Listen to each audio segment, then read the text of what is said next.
అందరికీ నమస్కారం.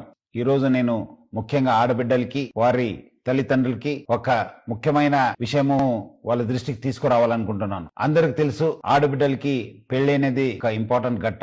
ఈ మధ్యలో ఆ ఒక్క పెళ్లి చూపుతోని పెద్దలు కుదిరించిన పెళ్లి అని చెప్పి కొంతమంది మా ఆడబిడ్డలకి వాళ్ళ తల్లిదండ్రులు కూడా మోసం చేస్తున్నారని చెప్పి మా దృష్టికి రావడం జరిగింది. ముఖ్యంగా కొంతమంది మీడియేటర్స్ ద్వారా కొంతమంది యూత్స్ వాళ్ళు పెద్దలు చూపించినట్లు వాళ్ళ దగ్గర వెళ్ళి ఒక ఫిక్స్ చేసుకోవడము, తర్వాత ఆడబిడ్డలకి ఏదో మాయమాటలు చెప్పి గిఫ్ట్స్ పేరుతోని మోసం చేయడం జరుగుతుంది. దాని కాకుండా ముఖ్యమైన ఏమంటే వాళ్ళని శారీరకంగా కూడా వాడుకోవడం జరుగుతుంది. ఎందుకంటే పెద్దలు కుదిరించింది కదా, ఇంకా ఏముంది, వాళ్ళ పెళ్లి అయిపోతుంది, మనం ఎందుకు ఆలస్యం అని చెప్పి కూడా వాళ్ళని బలవంతంగా వాడుకోవడం జరుగుతుంది. సో ముఖ్యంగా ఆడబిడ్డలకి వాళ్ళ తల్లిదండ్రులకు నేను ముఖ్య గమనిక ఏమంటే, ఆడబిడ్డలు మీరు పెళ్లి పీటలు ఎక్కేదాకా చాలా అప్రమత్తం ఉండాలని చెప్పి నేను కోరుతున్నాను. ఎవరు ఎంత ఆశ చూపించినా మీరు మాత్రము ఎట్టి పరిస్థితి లొంగకండి. మీరు మీ జాగ్రత్తలో ఉండాలి. క్యాన్సిల్ అయితే క్యాన్సిల్ కావచ్చు కానీ బట్ దాన్ని మళ్ళీ తర్వాత మీకు బ్లాక్మెయిల్ చేసి మీకు మిస్యూజ్ చేసే అవకాశం ఉంటుంది. మళ్ళీ అదే విధంగా వాళ్ళు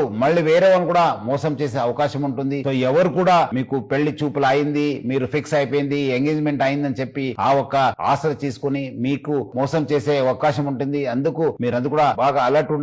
తల్లిదండ్రులు బాగా అప్రమత్తం ఉండాలి. అట్లానే హైదరాబాద్ సిటీ పోలీసులో చాలా పక్కద్బందిగా మా సి టీమ్స్ పనిచేయడం జరుగుతుంది. మీరు ఇమీడియట్లీ మా దృష్టికి తీసుకురావాలి, లేదంటే మా ఒక వాట్సాప్ నంబర్ కూడా ఫోన్ చేయాలి, లేదంటే డయల్ 100 కి ఫోన్ చేయడం చెప్పి నేను మరీ కోరుతున్నాను హైదరాబాద్ పోలీస్ తరఫున.